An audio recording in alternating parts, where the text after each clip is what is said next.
মুখ্যমন্ত্রী নির্দেশ দিয়েছিলেন সরকারি জায়গা দখল করা যাবে না। বারুইপুরের আদিগঙ্গার পাড়ে মগরাহাট ড্রেনেজের দক্ষিণ শাসন থেকে কামালগাজী পর্যন্ত জায়গা দখল করে রমরমিয়ে চলছিল হোটেল ব্যবসা। সেই সঙ্গে রয়েছে চায়ের দোকান, মুদি দোকান ও বাইকের গ্যারেজ।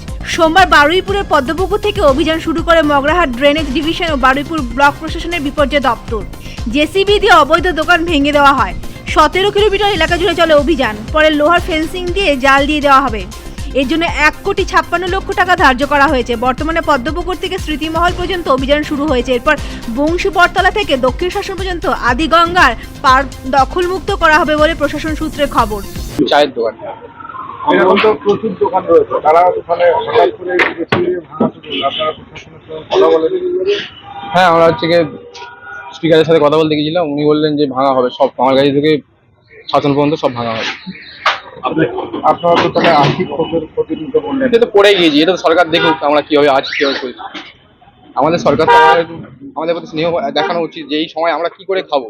আমাদের এর উপর সংসার চলে, আমার এর উপর সংসার কি, আমার মেয়ের পড়াশুনো সব, তাহলে একটা পরিবার মানে আমার উপরে পুরো সংসারটা চলে মানে কি, আমার উপর আরো 10 জন মানে আমার নির্ভরশীল।